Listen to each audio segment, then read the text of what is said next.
Hi everyone, this is Lori. I'd like to share with you today a gift that I made for a very dear friend. Her name is Lisa. I've asked her if it's alright if I share with you some of the products and some of the ideas that I used on this project, and she said that would be great. So let me show you what I did for her.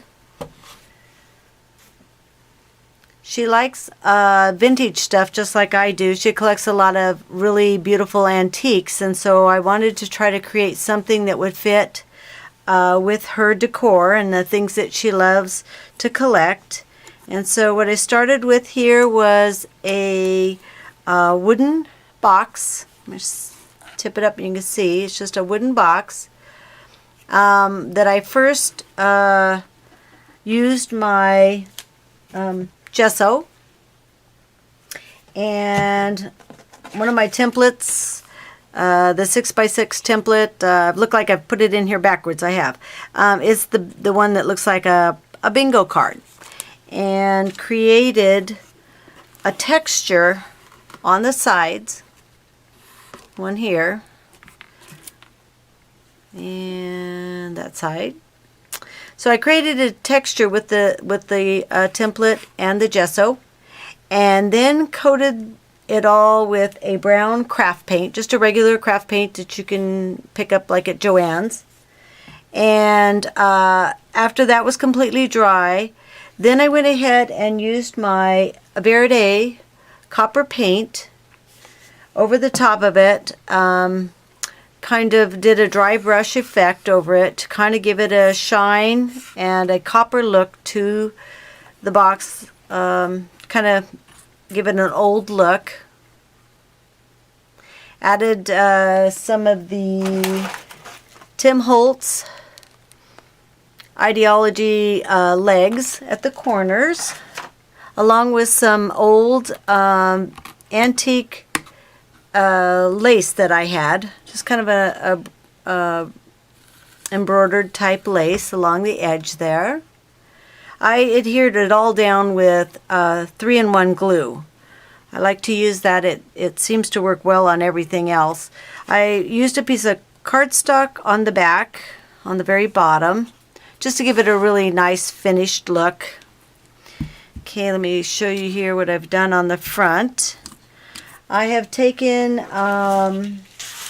a sheet from the, oops, sorry about that, Graphic 45's Old Curiosity Shop. Right in there. I think it was more like this corner of it here. That's what's sitting at the back here. I took and distressed it and inked the edges, and then I actually used some of the same copper paint along the edge so that it'll blend in with the box. A little gesso. Give it a little, tore it right in through here and distressed it. And even added some paint splatters on it to give it a good aged look. And then glued that down to the top. And then added my roses, some little flowers, some more of the lace. There's a piece of lace in behind here too that goes across here. A little of the brown seam binding. Here's a little heart lock, and here's the little key over here. This picture and frame I actually picked up at a thrift store. Just loved the look of the guy on there and just thought that would give it such an old-fashioned look to it.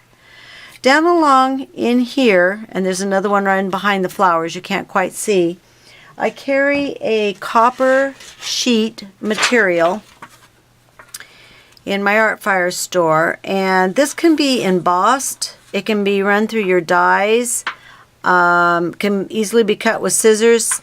Obviously you can bend it and mold it to what you'd like to do. And so I've actually run 3 squares through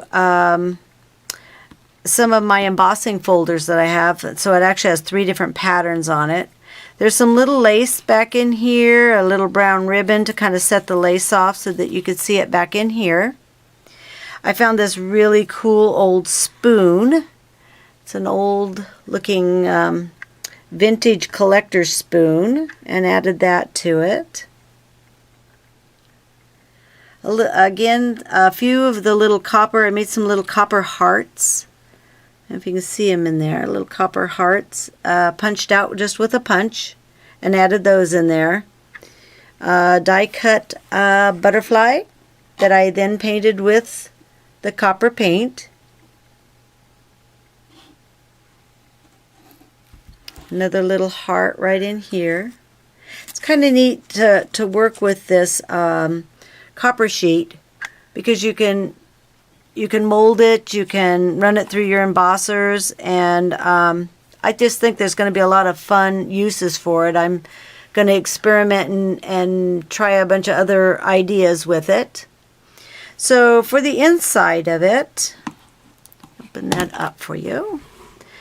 I finished off the lid again with another piece of the copper sheet, and this time I did run it through my embosser, used my Darcy embossing folder. I love the old vintage look to this one, and run that through. So that's sitting on a piece of cardstock too, and then again some more of the vintage lace, and at the corners just a few roses. I tipped all the roses in a little bit of copper paint too, just to kind of carry on the same theme.